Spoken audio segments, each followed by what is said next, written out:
Arthur Fenwick, Oui. c'est ta première pièce? C'est ta première fois sur scène? Non, non, non, j'ai commencé en 2010 dans une pièce qui s'appelait Le Technicien au Palais Royal. C'était le metteur en scène était Jean-Luc Moreau qui m'a fait rejouer après dans une pièce avec Michel Leb au Théâtre Montparnasse. Et après j'ai eu d'autres aventures dans d'autres pièces, notamment au La Bruyère et au théâtre à nouveau au Théâtre Montparnasse avec Patrick Chenet ça s'appelait Une famille modèle. Et là je retrouve Jean-Luc pour la 3e fois en tant que metteur en scène dans cette pièce. Donc confidence. Voilà. Comment on se retrouve quand on est quand même un petit peu jeune sur les planches de théâtre? Là apparemment c'est une grande famille dont tu me parles. Oui, alors comment est-ce que je me suis retrouvé sur ces planches-là? C'est la succession un petit peu des rencontres avec, d'avoir joué souvent sous la direction de Jean-Luc et qui je pense me fait maintenant confiance et on est hyper heureux de se retrouver à chaque fois. Après, d'une manière plus générale, comment est-ce que j'ai commencé? Ça a été au Café Théâtre. J'ai commencé à écrire assez jeune, donc du coup j'ai joué des trucs à Avignon, je fais des spectacles pour enfants, plein de choses, et puis un jour du Café Théâtre j'ai pu passer une audition pour un plus gros spectacle, donc au Palais Royal, et donc c'est ça qui m'a un peu fait rencontrer des gens et qui m'a lancé, et puis après essayer d'être sympathique et d'arriver à l'heure et de connaître mon texte et qu'on me refasse confiance la fois d'après. Et voilà, ça se passe beaucoup comme ça. Mais cette pièce-là, oui, c'est Jean-Luc qui a monté ce spectacle depuis un moment. Je crois qu'il avait vraiment eu un coup de cœur pour cette pièce. Et voilà, il y a les hauts et les bas pour monter la pièce, mais en tout cas, c'est arrivé et j'ai de la chance de faire partie de cette troupe.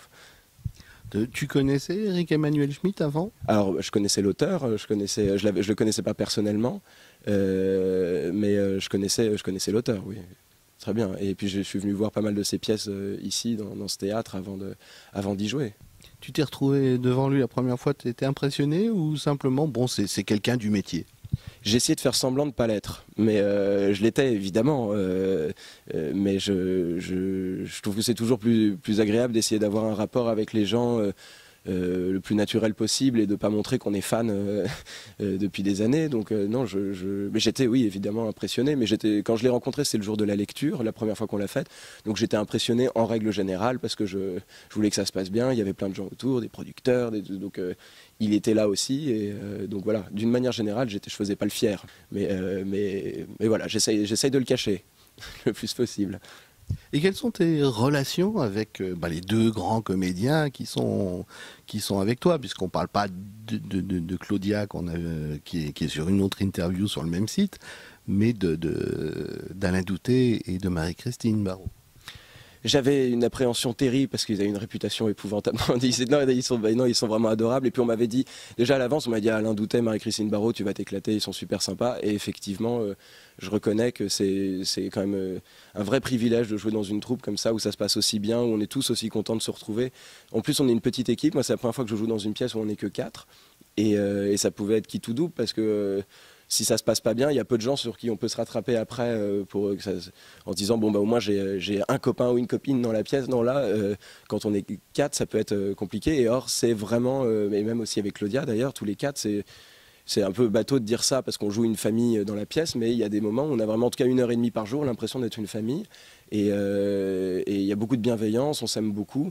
Et voilà, vraiment c'est un vrai privilège d'être dans une troupe comme ça et d'être aussi content de se faire une telle fête, de se retrouver le soir, ou en l'occurrence le dimanche l'après-midi, c'est vraiment génial. Ouais. Dans la famille, je demande le fils qui va peut-être se présenter. Le rôle, c'est Maxime, c'est un jeune homme qui est un peu à l'ouverture entre deux moments de sa vie parce qu'il s'est marié il y a peu de temps, il a une fille qui a 3 mois. Donc il a tout pour être heureux, mais malheureusement pour lui, il est tombé amoureux de sa coach de sport. Il en est raide dingue. En plus, il se trouve qu'ils ont une vie sexuelle qui est géniale, donc il est complètement perdu là-dedans, parce qu'évidemment, c'est plus exactement la même chose avec sa femme depuis la naissance de leur fille. Donc on pourrait croire que c'est juste un salaud, mais c'est quand même quelqu'un qui souffre terriblement parce qu'il est quand même Bah, il sait bien qu'il est en train de perdre, qu'il risque de perdre beaucoup, que c'est pas anodin d'avoir une maîtresse quand on a une fille si jeune et une femme avec qui on vient de se marier, avec qui on était prêt à tout construire. Et donc voilà, c'est quelqu'un qui souffre, qui en plus se retrouve là à devoir essayer de gérer tout ça avec un père gaffeur et une mère très intrusive. Donc il essaye de garder son secret parce qu'évidemment si ça explose, c'est dramatique pour lui, pour sa famille, il peut perdre sa fille, il peut tout perdre. Enfin, il y a énormément d'enjeux pour lui. Et c'est un personnage très agréable à jouer aussi pour ça, c'est qu'il est complètement dépassé par les événements, qu'il essaye de les gérer, mais que tout le dépasse en permanence et qu'il souffre terriblement. Et en même temps, il ne fait pas que souffrir parce qu'il est très heureux, comme un ado qui tombe amoureux pour la première fois. Il redécouvre ça, sa maîtresse, elle le rend aussi très heureux tout en le rendant très malheureux. Mais voilà, il est complètement perturbé et partagé entre deux sentiments. Ouais. La salle oscille entre beaucoup de rire et un peu de sérieux. Tu définirais comment ce que tu ressens dans la salle? Bah déjà, c'est pas tous les soirs la même chose en fonction des publics. Les gens réagissent pas toujours pareil, mais dans l'ensemble, on voit. Et moi, c'est ce que j'aime beaucoup dans une comédie, c'est quand on n'est pas que dans le rire et qu'il y a des moments comme ça de grande gravité qui font que quand on va recommencer à rire après, ça redonne une respiration et qu'on n'est pas que dans des choses qui... Je dis pas que les comédies sont toujours légères, pas du tout, et puis j'adore ça les comédies, mais celle-ci a cet énorme avantage de démarrer très fort, très drôle, de manière très drôle, très rapidement. Et quand on prend des virages, on les assume complètement, on arrive dans des choses très graves et très sérieuses, qui sont des enjeux humains qui peuvent... Mais c'est un peu la frontière entre la comédie et le drame. Quelqu'un qui tombe dans la rue, ça peut être très grave ou très drôle, ça dépend de l'interprétation qu'on en fait, puis de la manière dont ça arrive. Là, en l'occurrence, dans cette pièce-là, c'est vraiment... ça pourrait être joué comme un drame, tout pourrait être joué comme un drame, mais c'est pas l'origine de la pièce, c'est pas la pièce américaine n'avait pas été montée comme ça, et nous-mêmes on avait envie enfin surtout Jean-Luc d'ailleurs qui avait envie d'en faire une comédie, il a bien raison, et on est très heureux de la jouer comme ça en plus. Ça va se terminer, je crois, fin décembre ou début janvier, non, ou mi-janvier. Après ça? Bah, y a des trucs, mais je sais pas. Bon, déjà, pour ce projet-là, il y aura la tournée en septembre d'après. Et sinon, moi, je viens d'être engagé sur autre chose, mais alors je sais pas si j'ai le droit d'en parler ou pas.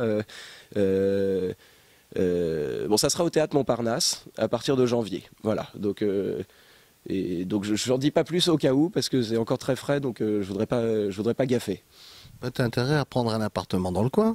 Oui, ça devient la rue de la Gaîté, c'est mon Wall Street à moi, quoi. C'est la rue des théâtres où je suis tout le temps, du coup. Et puis j'avais même joué au café d'Edgar avant, qui est pas très loin non plus, boulevard de Garquinet. Donc je crois que c'est la 5e ou 6e fois que je joue dans le quartier. Donc oui, je crois que je vais déménager de là où je suis, je vais m'installer là. Ou peut-être même prendre une chambre directement au Théâtre Montparnasse, pour être bien aussi.